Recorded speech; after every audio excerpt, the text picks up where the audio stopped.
एक पिता जो होता है अपनी बेटी के रेपिस्ट से बदला लेने के लिए कुवैत से भारत आता है और फिर यहाँ पर इस रेपिस्ट का हत्या करता है और फिर भारत से कुवैत फरार हो जाता है और फिर वीडियो बनाकर घटना के पूरी कहानी को बताता है और वीडियो को यूट्यूब पर अपलोड करता है। और जब वीडियो सोशल मीडिया पर वायरल होता है तब लोग जो होते हैं इस घटना के कहानी को सुनने के बाद सोचने पर मजबूर हो जाते हैं।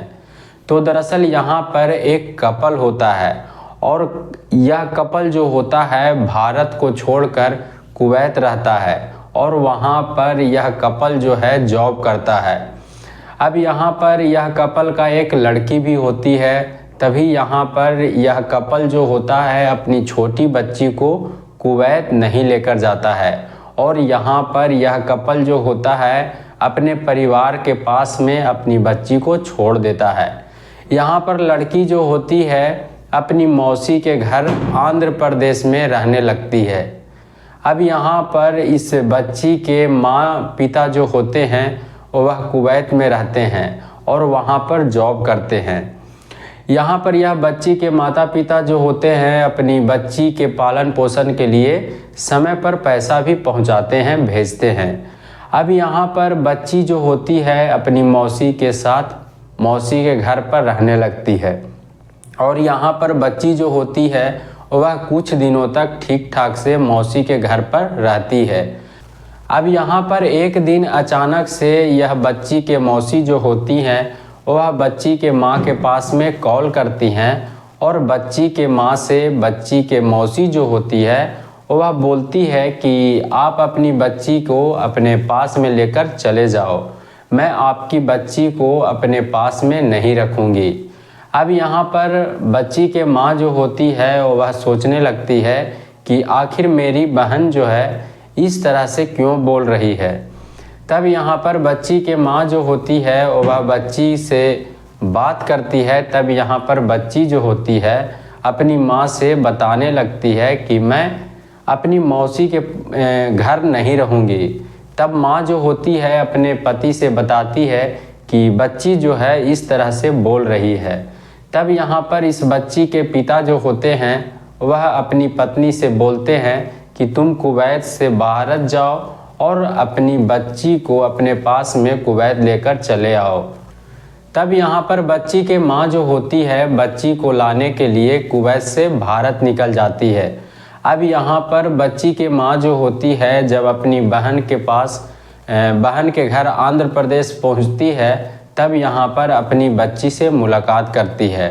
तब यहाँ पर बच्ची जो होती है अपनी माँ के पास में जाती है और लिपट कर रोने लगती है। अब यहाँ पर बच्ची के माँ जो होती है वह बच्ची से पूछने लगती है कि आखिर तुमको क्या हुआ जो तुम इस तरह से रो रही हो। अब यहाँ पर बच्ची जो होती है अपनी माँ से कुछ नहीं बताती है। तब यहाँ पर माँ जो होती है वह प्यार दुलार से बच्ची से पूछताछ करने का प्रयास करती है। अब यहाँ पर बच्ची जो होती है वह अपनी माँ से बताने लगती है कि मेरे साथ में मौसी के ससुर जो हैं वह दरिंदगी से पेश आए हैं, गलत काम किए हैं। तब यहाँ पर बच्ची के माँ जो होती है वह सोचने लगती है कि ऐसा यह लड़की क्यों बोल रही है। यहाँ पर बच्ची का उम्र जो है 12 साल होता है और बच्ची के मासी का ससुर जो होता है उसका उम्र 59 साल होता है। अब यह सब बातों को सुनने के बाद इस बच्ची के माँ जो होती है वह सुनकर हैरान हो जाती है और सोचने लगती है कि तभी यहाँ पर मेरी बहन जो है वह मेरी बच्ची को रखने से मना कर रही थी। अब यह सब बात जो है बच्ची के माँ जो होती है अपना पति से फ़ोन करके बताने लगती है। तब यहाँ पर बच्ची के पिता जो होते हैं वह बच्ची के माँ से बताते हैं कि तुम नज़दीकी थाने में जाकर इस घटना के कहानी को बताओ और FIR लिखवाओ। तब यहाँ पर बच्ची के माँ जो होती है वह आंध्र प्रदेश के ओभी लवी थाना में जाकर घटना के कहानी को बताती है। तब यहाँ पर यह घटना के कहानी को सुनने के बाद पुलिस जो है इस बच्ची के माँ को समझाने लगता है और यहाँ पर जो 59 साल का बूढ़ा रहता है उसको भी बुलाकर समझाता है, लेकिन यहाँ पर किसी तरह का FIR जो है नहीं लिखवाता है, नहीं लिखता है। यहाँ पर बच्ची के माँ जो होती है वह थाने में FIR लिखवाने का प्रयास करती है, लेकिन यहाँ पर FIR जो है नहीं लिखा जाता है और समझा बुझाकर वापस घर भेज दिया जाता है। अब यहाँ पर बच्ची के माँ जो होती है यह सब बातों को अपना पति से बताती है। तब यहाँ पर बच्ची के पिता जो होते हैं वह कुवैत से भारत आने लगते हैं और यहाँ पर जब बच्ची के पिता बच्ची के मौसी के घर आते हैं तब यहाँ पर ठीक ठाक से बात करते हैं और फिर यहाँ पर यह बच्ची के पिता जो होते हैं वह सोने के लिए एक कमरे में चले जाते हैं। और जैसे ही रात होता है तब यहाँ पर बच्ची के पिता जो होते हैं वह 59 साल के बूढ़ा को एक रड से पीटना चालू कर देते हैं और फिर यहाँ पर पीट कर 59 साल का जो बूढ़ा होता है उसका हत्या कर देते हैं।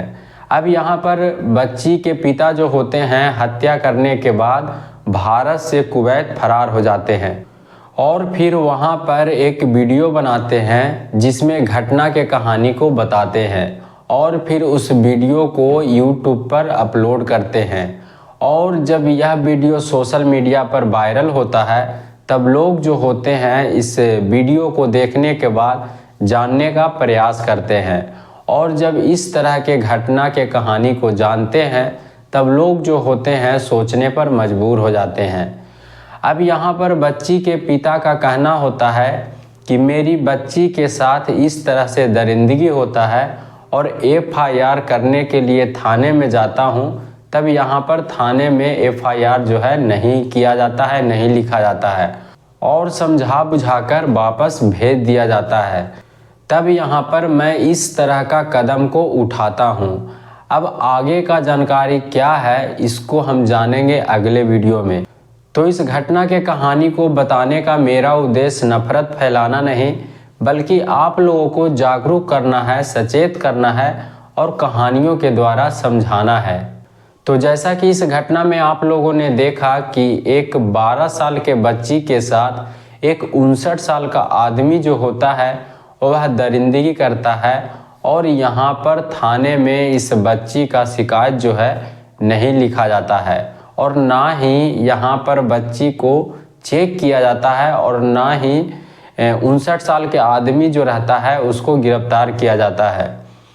तब यहाँ पर इस बच्ची के पिता जो होते हैं वह कुवैत से भारत आते हैं और फिर अपनी बच्ची के रेपिस्ट को रड से पीट कर हत्या कर देते हैं और फिर हत्या करने के बाद भारत से कुवैत फरार हो जाते हैं और वहाँ पर वीडियो बनाते हैं और उस वीडियो में घटना के कहानी को बताते हैं और फिर वीडियो जो होता है उसको YouTube पर अपलोड कर देते हैं। और यह वीडियो जब सोशल मीडिया पर वायरल होता है तब लोग जो होते हैं इस घटना के कहानी को सुनने के बाद सोचने पर मजबूर हो जाते हैं। तो इस घटना के ऊपर आप लोग का क्या कहना है आप लोग कमेंट में ज़रूर लिखिएगा। बाकी मिलते हैं अगले किसी कहानी के साथ में। वीडियो पूरा देखने के लिए धन्यवाद।